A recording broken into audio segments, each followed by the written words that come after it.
বুট provision configuration change করেছে, এখান থেকে নাই, এই জায়গায় থাকে, মানে আগের আপডেটে ছিল সেটা এখানে দেখাচ্ছে না তো।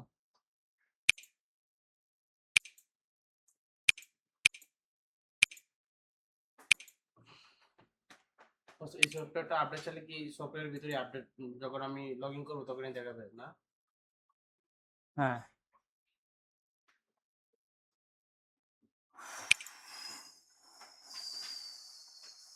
যাক ওইটা এখানে ছিল, অপশনটা চেঞ্জ করে ফেলেছে হয়তো, মানে একদিন ঢোকা হয়নি তো। এখন আসেন, তাহলে আপনি লাইভ সম্পর্কে জানলেন, তাহলে এখন এই অবস্থায় দেখলে এটাকে আমরা কি করব? ক্যান্সেল না, এটাকে আমরা হেলথ রিপেয়ার করে দেব। এখন হেলথ রিপেয়ারের দুইটা পদ্ধতি, হেলথ রিপেয়ারের দুইটা পদ্ধতি, একটা হলো আইসি চেঞ্জ, আরেকটা হলো ওই আইসির কেই কনফিগার করা। এইখানে যেটা আছে, যে পদ্ধতিটা আছে, মানে সেটা আর মাধ্যমে আমরা এই এই আইসিটাকে রিপেয়ার করে আমরা কনফিগার করার চেষ্টা করব। এখন হলো যে আইসি ধরেন এই অবস্থাতে যদি ফোন আসেও লোগো অবস্থায় আসবে, লোগো হ্যাং থাকবে, তাকে বলছে smart report is not available. হ্যাঁ, এটা কাজের না। স্মার্ট রিপোর্ট বলতে এই রিপোর্টটাকে স্মার্ট রিপোর্ট বলা হয়, ফার্স্ট লোগোতেই থাকবে। শোনেন, আবার একটা তথ্য দিই, তাহলে আইসি কিন্তু আমরা মানে বেসিকের যে বিষয়গুলো সেগুলো কিন্তু অনেকটাই জেনে গেছি। এখানে আসেন যে বুট বি এবং বুট এ তে যে ফাইলটা আছে, ফাইলগুলো অ্যাকুরেট আছে কিনা। আর এইগুলো যেগুলো দেখা যাচ্ছে, যে প্রাইমারি জিপিটি ইউজার ভ্যালিড দেখা যাচ্ছে না, যদি ফাইলের কোনো গড়মিল থাকে, ফাইল মেশিন থাকে, তাহলে এখানে কি দেখাবে? ইনভ্যালিড। আর এই ফাইলগুলো মিসিং থাকতে পারে যদি ফাইলের প্রবলেম থাকে, বুঝা গেছে? এই ফাইলগুলো থাকবে না। এগুলো মূলত এই আইসির ভিতরে কি কি ফাইল রাইট করা আছে সেই তথ্য কিন্তু এখানে তারা লগ আকারে দেখিয়েছে। ক্লিয়ার? তাহলে এখন এইখানে আসেন শেষ বেলায়, এটা বলছে যে ফাইল সিস্টেম ইনফরমেশন। হ্যাঁ, এখানে আপনি জানতে পারবেন যে এটা কি আসলে, এটার কাজ কি। এটা হচ্ছে যে ও প্লাস বলতে অপ্পোর যে ফাইল আছে, অ্যান্ড্রয়েড ভার্সন কত 12 ছিল, ঠিক আছে? কিছু কিছু জায়গায় এটার হচ্ছে যে ফুল মডেলটা দেখা যায়, এই আইসিতে আমরা মডেলটা দেখতে পেলাম না, বুঝেছেন যে এটা কি ফোন? হ্যাঁ, এটা হচ্ছে যে মিডিয়াটেকের ছিল, প্লাস এটার অ্যান্ড্রয়েড ভার্সন কত, এই এভরিথিং এভরিজিবি এই পর্যন্ত দেখা যাচ্ছে। বেশি ইনফরমেশন কিন্তু এখানে দেখা যায়নি, কিন্তু ইতিপূর্বে আমরা অন্যান্য যে আইসি গুলো দেখেছি তাতে এইটার নাম কি, এটা আইসি কি, তারপরে এটা কোন ফোন, ফোনের ব্র্যান্ড অনুযায়ী স্পেসিফিক আকারে অনেক হিউজ পরিমাণ লম্বা একটা ডিটেলস দেখা যায়। আচ্ছা যাও, তাহলে এখন আমরা আবার রিকানেক্ট করি। এটা রিকানেক্ট করলাম কেন, যে এটা আবার নতুন করে আইসির এখানে কানেকশন আছে কিনা। অনেক সময় কি হয় যে অনেকক্ষণ কানেক্ট থাকলে কানেকশনটা ছেড়ে দিতে পারে, এই জন্য রিকানেক্ট করে নিলাম। এবার আমাদের খেলা, এটা আমরা কোথায় আছি? ইএমএমসির মধ্যে। আমরা এখন জানবো যে ইএমএমসি কিভাবে হেলথ রিপেয়ার করতে হয়, বুঝে গেছে? ইএমএমসি হেলথ রিপেয়ারের জন্য আমরা অপশন চুজ করব যে আইসির যে কনফিগার সেই অনুযায়ী আমরা যে আইসিটা কানেক্ট করেছি এটা হলো ইএমএমসি আইসি। এখন ইএমএমসি ফোল্ডারে ক্লিক করার পর এখান থেকে মূলত আমাদের কনফিগারেশনটা শুরু হবে, বুঝে গেছে? আর আমরা এই পার্টিশন ম্যানেজার ব্যবহার করব। দুই জায়গায় আমি টিক মার্ক করে দেখালাম। এখন আসেন পার্টিশন ম্যানেজারে আসেন। পার্টিশন ম্যানেজারে আসার পরে দেখেন যে সর্বপ্রথম এখানে এই যে লগের ভিতরে এখানে যে তথ্যগুলো আছে এগুলো সব লগ ফোল্ডার বলা হয়, লগ, বুঝে গেছে? এই লগের ভিতরে এই ফোনে কতগুলো ফাইল ইনস্টল ছিল, কি কি ধরনের ফাইল থাকতে পারে, এ টু জেড এভরিথিং আছে।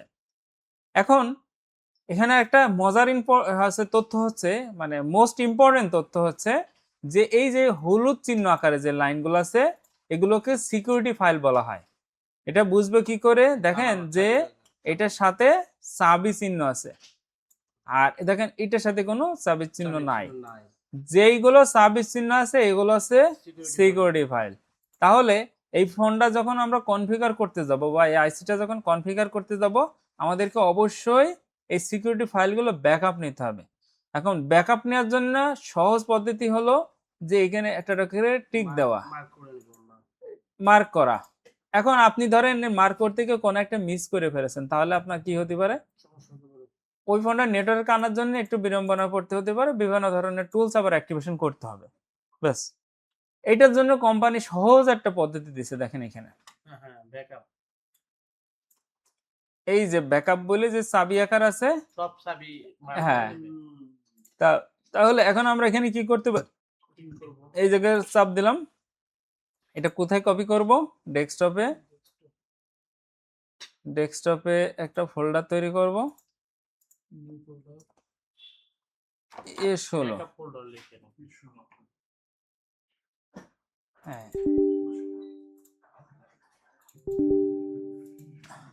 এখানে যে এই ফোল্ডারটা সি নিয়ে জাস্ট এই যে সেভ, সেভ দিলে দেখেন যে কি হচ্ছে, যে যে ফাইলগুলো আপনার সিকিউরিটির জন্য প্রয়োজন, যে এগুলো security file, IMEI file, baseband file, RPMB কি এটার মধ্যে থাকে? না না না, আরপিএমবি না, এটা জাস্ট আসলে নেটওয়ার্ক আনার জন্য, বেসব্যান্ড আনার জন্য যে যে ফাইলগুলো প্রয়োজন।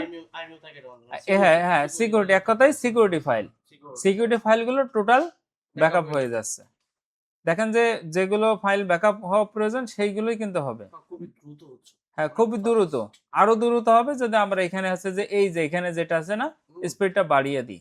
আপনাদের একটা ইনফরমেশন দেওয়া হয়নি, আমরা যদি মনে করি যে এই যে ভোল্টেজের এই জায়গা থেকে এখানে তো ভোল্টেজ ঠিকই থাকবে, এই জায়গায় যে ক্লক স্পিড না, হ্যাঁ, ক্লক, ক্লক ক্লক হ্যাঁ সিএল কে যে ক্লক বলে, এই ক্লকের এই জায়গায় যদি আপনি মেগা বাড়িয়ে দেন, মেগাহার্টজ বাড়িয়ে দেন, অর্থাৎ 52 বা 104 বা 208, তখন এইখানে যে ডাউনলোড স্পিড আছে আরো বেড়ে যাবে। আরো বেড়ে যাবে, ট্রান্সফার স্পিডটা বেড়ে যাবে।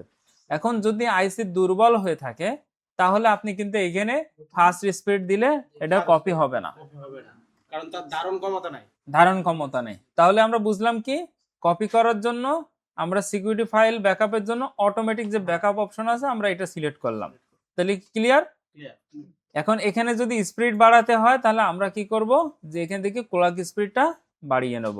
এটা আপনি যদি ইউএফএস এ যান, ইউএফএস এর ক্ষেত্রেও দেখেন, এই দেখেন ক্লক স্পিড আছে, ক্লক স্পিড কত, 52 মেগাহার্টজ। তাহলে ইএমএমসি এর ক্ষেত্রেও সেম। তাহলে যেহেতু আমরা ইএমএমসি জানছি, ইএমএমসি এর জন্য এই পদ্ধতিগুলো আমরা জেনে নিই। ফাইলগুলো ব্যাকআপ হওয়ার পরে এখানে দেখেন যে টাস্ক ডান বলে একটা অপশন আসছে, ঠিক আছে? যে যে ফাইলগুলো ব্যাকআপ হয়েছে প্রত্যেকটাই কিন্তু এখানে দেখিয়েছে। তাহলে ফাইল রিড কমপ্লিট। এবার আমরা এখান থেকে স্পিডটা বাড়িয়ে নেব, কেন? যেন আমরা এখান থেকে যখন ডাম কপি করব তখন যেন দ্রুত স্পিডটা কাজ করে আর কি। হ্যাঁ, তাহলে আমরা এখানে 104 দিয়ে দেখি যে কানেকশন নেই কিনা। অনেক সময় দেখা যাচ্ছে আইসির কন্ডিশন অনুযায়ী সেই স্পিডটা কম বেশি করতে পারে। একটা জিনিস খেয়াল করবেন যে মেমোরি যে লো বা হচ্ছে ইরোর এরকম দেখায় না, হচ্ছে কানেকশন দিলে হেলথ একদম শেষ, ড্যামেজ দেখাচ্ছে, সেই মেমোরিগুলো যত মানে লো হার্সে আপনি কানেক্ট করতে পারেন তত ভালো হবে। অল্প অল্প করে ফাইলটা ব্যাকআপ নেবেন। আপনার তো দরকার আছে সিকিউরিটি ব্যাকআপ, আইসি তো বাঁচানোর দরকার নেই। তাহলে এই বিষয়টা মাথায় রাখেন। তাহলে এখানে হচ্ছে যে আবার কি করলাম, আমরা 104 মেগাহার্টসে এটা কানেকশন দিলাম। এখন মোস্ট ইম্পর্টেন্ট কিছু বিষয়, সেটা হচ্ছে যে ব্যাকআপ নেওয়া। এখন এখানে আসেন, এই যে পার্টিশন বলে যে অপশনটা আছে, পার্টিশন, জি ইউজার, আর এটা হলো যে তিনটা দেখেন যে অপশন আছে, একটা হলো রাইট, একটা হলো রিড এবং একটা হলো ইরেজ। ঠিক আছে? এই সেম জিনিস দেখেন, এই যে একটা ইরেজ, এই সেম জিনিস রিড, এই সেম জিনিস ইরেজ। তাহলে আপনারা এই তিনটে সম্পর্কে জেনে গেলেন। তাহলে হ্যাঁ, তাহলে এইটা আর এটা সেম, তাহলে দুটো পার্ট ক্লোজ। যদি রিড করতে হয় রিড, রাইট করতে হয় রাইট, দুটো একই জায়গায় একই সিস্টেমে কাজ করবে। তাহলে আপনার আর বাদ থাকলে কোনটা, যে ইউএক্সটি, এফআরপি ইউজার আর এমবিআর জিপিটি। একটু রয়েছে, এটা হচ্ছে রাইট, এটা ইরেজ, ওইটা কি? Read, read, right, erase. এখন আপনাকে এই ফাইলটা এই সেট এই মানে এই আইসিটা যদি কনফিগারেশন করতে হয় তাহলে এখান থেকে আপনাকে আগে রিড করতে হবে, ইউজার ডাটা রিড করবেন। তাহলে তার আগে কি করবেন, বুট এ রিড করবেন। বুট এ এই জায়গাতে আপনি ফুল নেবেন, দিয়ে রিড কোন জায়গায় রাখবো, ওই যে ডেস্কটপে যেটা রাখছি এখান থেকে ডাম ফাইল লিখলাম, ডাম সেভ।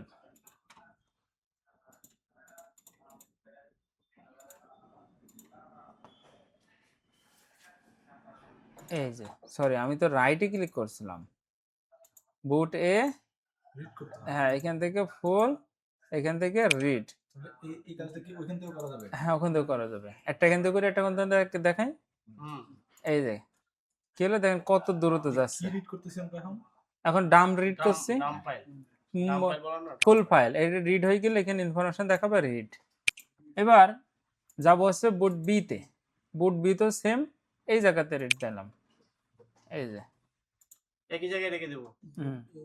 তো আপনি একই জায়গায় রাখবেন না, হ্যাঁ হ্যাঁ বুট বি এই যে ফুল, বুট বি এই যে জায়গা থেকে রিড, আপনি এই জায়গাতে এই যে, ও সরি এটা হচ্ছে যে এটা এই জায়গায় যখন ডাম রিড করবেন তখন এখানে কমান্ড দিয়ে ওখানে কাজ করবে না, এখানে যখন কমান্ড দিয়ে যখন এখানে কাজ করবেন তখন কাজ করবে। তখন কাজ করবে আর ওইখানে আর কোনো কমান্ড দেওয়া লাগে না। না। এখানে এই যে আমি কিন্তু চিনেছি তো, এখানে এই যে ম্যানুয়াল ভাবে যে ফাইলগুলো রিড করব সেইগুলো হয়েছে না, ওটা হলো নির্দিষ্ট এইটার জন্য এটা, কিন্তু দুইটার অপশনগুলো সেম। Same। তাহলে বুট এ বুট বি কপি ক্লিয়ার। আর এখন ইউজার ডাটা ক্লিয়ার করতে হবে, এই আছে কপি করতে হবে। ইউজার ডাটা আপনি কি ফুল নিতে চাচ্ছেন না 2 4 8 16 এইভাবে, 256 GB, 1 GB, 4 GB, 8 GB, 12 GB, 16 GB custom এগুলো তো ডাম্পিং। দাম। কিন্তু আপনাকে যদি ধরেন আইসি ড্যামেজ হয়ে গেছে, খেয়াল করতে হবে যে আইসি ড্যামেজ যদি হয়ে যায় তাহলে সর্বোচ্চ রিড করার, সেখানে আপনি সর্বোচ্চ কত রিড করতে পারবেন, যে 1 জিবি পর্যন্ত নেওয়ার চেষ্টা করবেন, মনে থাকবে 1 জিবি পর্যন্ত নেওয়ার চেষ্টা করবেন। যদি না হয় তাহলে 256 এমবি। তবে ইউজার ডাটা যত বেশি কপি করতে পারবেন আপনার ফোন অন হওয়ার সম্ভাবনা তত বেটার হবে। তাহলে আমি এখানে ফুলটা আগে প্রথমে চেষ্টা করব, ফুল। আচ্ছা ফুলের মধ্যে কি বস কাস্টমার ডাটা থাকবে? user না data? না না না, এখানে তাহলে এখানে রিডে কি করলাম, ফুল ডাম রিড দিলাম। রিড এখানে আমার স্পিড কত দেখাচ্ছে এখন দেখেন 10, 10 mbps। হ্যাঁ যেতে এখানে 104 না, হুম। এখানে 104 ওইরকমই 10 এমবিপিএস এরকমই যাবে।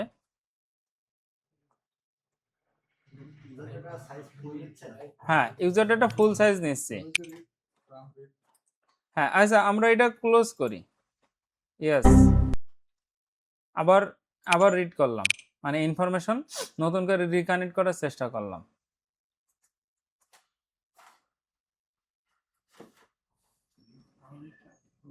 না ওইটা রিকানেক্ট করলাম কি আমরা স্পিড আরো বাড়িয়ে নেব, এটার জন্য আবার কি করলাম 208 মেগাহার্টজে ক্লিক করলাম, দিয়ে আবার রিকানেক্ট। যখনই যে মোড সিলেক্ট করবেন ওই মোডে আপনাকে আগে নতুন করে রিকানেক্ট করিয়ে নিতে হবে। তাহলে এবার রিড হয়ে গেল। এবার আবার ইউজার ডাটা ফুল দেখি ফুল কত দ্রুত রিড নেয়। আগের ইউজার ডাটা যেটা আছে সেটা ডিলিট করে দিতে হবে, করে দিন। ডিলিট, ক্যান্সেল, আবার সেভ সেভ। আগের ফাইলেই সবগুলো আগের ফাইলেই। মানে এখন স্পিডে যাবে। ডাম ফাইলগুলো তিনটা একই ফাইলে রাখতে হবে। একই জায়গায় ডাম একই জায়গায় না রাখলে আপনি কাজ করবেন কি করে? A B drum. আচ্ছা এবার ডাম রিড হচ্ছে, হ্যাঁ রিডের জন্য একটু অপেক্ষা করা লাগবে। রিড ফুল নেওয়ার চেষ্টা করছি। ফুল নিলে কি হবে যে আপনি যে কোনো কাজ সহজ আবার তুলতে পারবেন, আপনার কোনো রকম বাধা আসবে না।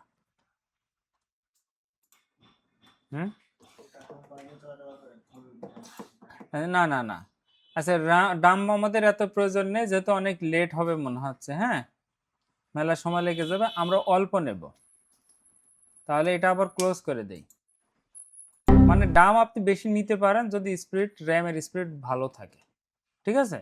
তাহলে এখানে ইউজার ডাটাতে ক্লিক করলাম, করার পর এখান থেকে ফুলে না গিয়ে আমরা কি করলাম, এখান থেকে কয় জিবি নিই, 4 জিবি পর্যন্ত নিই। নেন। যত বেশি নেওয়া যায়। সর্বনিম্ন তো বললামই তো। 256 এমবি। হ্যাঁ, ওইটা আগেরটা ডিলিট করে দিলাম, দিয়ে আবার নতুন করে সেভ দিলাম। আচ্ছা বস, আমরা তো স্টোরেজ এন্ড র‍্যাম যদি একত্রিত থাকে সেটা আর এবার দেখেন সময় কম লাগবে, দ্রুত রিডটাও হয়ে যাবে। ইউএমসি বলে ওইটাকে কাজ করতে, আর র‍্যাম শুধু র‍্যাম বুঝছেন কম যে যত কমসে কম কত নিব? মানে সর্বনিম্ন 256 এমবি হচ্ছে যে 1 জিবি পর্যন্ত নেবেন। একদম আইসি যদি লাইভ না থাকে তাহলে যতটুকু রিড করা যায়। তবে কি আছে যে ইউজার ডাটা যদি আপনি ফুল নেন তাহলে এই ফোনটাকে ইউএসবি দিয়ে আর ফ্ল্যাশ করার প্রয়োজন নাই। ব্যাকআপ নিলে পরে আমাদের পরবর্তীতে ইউএসবি মাধ্যমে ফ্ল্যাশ হয়। হতে পারে। কত বছর যাব? আচ্ছা, ফাইল হচ্ছে ব্যাকআপ হয়ে গেছে। এখন এইটা যে অ্যাকুরেট ব্যাকআপ হয়েছে কিনা, এই যে ফোল্ডার, সেই ফোল্ডারটা একটু দেখে আসতে হবে। ওকে, এখন এই যে ফাইলটা রিড হয়েছে কিনা সেটা এসে এখান থেকে দেখতে হবে কত জিবি হয়েছে। যে ইউজার ডাটা দেখেন 4 জিবি, আর বুট টু হতেছে 4 এমবি 4 এমবি। 4 এমবি। তাহলে মোটামুটি কিন্তু ব্যাকআপের কাজ শেষ। হ্যাঁ, এবার আসেন যে আপনি যদি মনে করেন যে এই যে EXD 6D ধরেন আছে যে ফোনটা এই যে সরি র্যামটা ফরম্যাট করে ফেলবেন, তাহলে EXD 6D আপনার এটা ব্যাকআপ নিতে হবে। তাহলে এটা ক্লিক করে এখান থেকে রিড। EXD 6Dটা কি জানেন? এটা হলো যে ওই যে কনফিগারেশন দেখলেন না 0x48, হ্যাঁ হ্যাঁ হ্যাঁ। ওইটা কনফিগারেশন। তাহলে এটা আবার ওই ডাম্পের মধ্যেই ব্যাকআপ রাখছি। সেভ। EXD CSDও কিন্তু ব্যাকআপ হয়ে গেল। এরপরে আপনি হচ্ছে যে যেহেতু এই আইসিটা আমরা হচ্ছে যে এইটার উপরে হেলথ রিপেয়ার করব, যার জন্য আমাদের আর কোনো কনফিগারেশন প্রয়োজন নেই। যদি মনে করেন যে আপনি আইসিটা চেঞ্জ করবেন তাহলে আরপিএমবি রিড করবেন। এখন আমাকে এইটার হেলথ রিপেয়ার করার জন্য এই এফএফইউটা হচ্ছে কপি করতে হবে। এফএফইউ মানে কি জানেন? বলো। এফএফইউ হচ্ছে যে এই আইসির হচ্ছে ফার্মওয়্যার, বুঝা গেছে? জি জি। এইটা আছে যে একটা আইসির ওই যে দেখলেন না এই যে DX6 8MB KMDX600 8M B425, জি এই যে এইটা কনফিগারেশন, এটাতে কোন একটা ফাইলের মাধ্যমে আছে না, জি। এইটাই হলো এফএফইউ। হ্যাঁ, এফএফইউটা যখন আমরা রিড করব তখন ফুল ফ্যাক্টরি রিসেট করে দিলে এই হেলথটা রিপেয়ার হয়ে যাবে।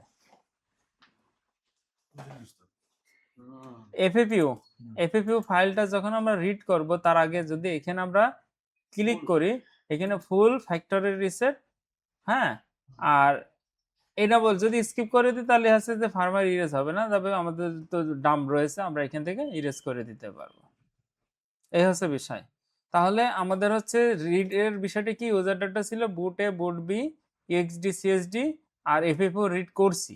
আর আরপিএমবিটা কি, আরপিএমবিটা এইভাবে আপনি রিড করে রাখতে পারেন। যদি আমি চেঞ্জ করি একদম, হ্যাঁ, চেঞ্জ করি, যেহেতু আর যদি ওটা আমরা আমি কাজ repair করছি আমরা আরপিএমবিটাও রিড করে নিলাম, তাহলে রিড ক্লিয়ার। read clear। এবার আসি এফএফইউ তে, এখানে যে ফুল ফ্যাক্টরি রিসেট এবং এনাবল স্মার্ট প্যাচ, মানে একবারে প্যাচ তৈরি করে ও রেডি করে দেবে আইসিটা কাজ করার জন্য। ঠিক আছে, দিয়ে এই যে রিডে কোথায় যাব, ডাম্প ফাইলে ওখানেই আবার রাখবো। আমরা তো এই এক জায়গায় থাক। এক জায়গায় ফাইলটা রাখার চেষ্টা করব। এই ধরেন এখন এটা কিন্তু ইরেজ শুরু হয়ে গেল। এই যে এটা মানে কি জানেন, যে আইসি আবার নতুন করে কনফিগারেশন পাবে, বলছে টাস্ক সাকসেসফুলি ইএমএমসি পাওয়ার ডাউন। এবার এখানে আসেন, এই যে smart read smart report information, এই জায়গায় টিকটা দেওয়া নাও থাকতে পারে, জি। এই জায়গায় টিকটা দিয়ে নেবেন, নেওয়ার পরে আবার connection. Red smart RT information. এটা দিলে কি হবে, যে আইসির কনফিগারেশনটা চেঞ্জ হয়েছে কিনা সেটা। এখনো কিন্তু দেখেন যে ফাইল টাইল কিছু ইরেজ হয়নি, জাস্ট হ্যাঁ এখানে আসছে যে এফএফইউটা এসছে, এফএফইউ মাত্র এতে এসছে। এবার আবার এফএফইউ-তে যাই। এফএফইউ-তে যে এখানে আছে যে এই যে ফুল ফ্যাক্টরি ইরেজ দিয়ে ইরেজ ইয়েস ফ্যাক্টরি পরে করতে হবে। হ্যাঁ আগে করেছি কিন্তু ওই রিপোর্ট খারাপের কারণে এটা নেয়নি।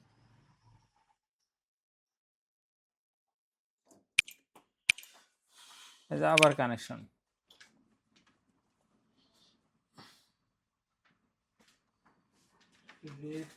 স্মার্ট ইনফরমেশন এখন এটা কিন্তু আর বেশি পাচ্ছে না, যেতে দেখেন 0 0 হয়ে গেছে, দেখছেন জি জি জি 0 0 হয়েছে না। এখন আবার আপনার রাইট করতে হবে, মানে এখানে এখন আসেন। নতুন হয়ে গেছে। নতুন আইসিতে করে কিছুই গেছে। নেই তো নতুন ইরেজ করে। করার পরে। এবার এখান পুরা থেকে সাদা পেজ, আমি যা লিখবো তাই। হ্যাঁ এখান থেকে এই যে সেই যেটা আমরা রাখছিলাম, ফার্স্ট টাইম যেটা এটা হ্যাঁ হ্যাঁ আসো করতে হবে। রাইট জি। চলো এফএফইউ এফএফইউ এই যে মানে সর্বশেষে যেটা লাগছে হ্যাঁ, এটা first FFU time দেবো। এফএফইউ তে ক্লিক করাই তো আছে, হ্যাঁ, যে এই যে রাইটের অপশন কে মাঝে না, হুম, হুম। এটা দিয়ে এই ইয়েস। তার এখানে মানে কি আমরা প্রথমে FFU দেব? হ্যাঁ এফএফইউ অপশন না করলে তো আপনি এফএফইউ ফাইল আনতে পারছেন না।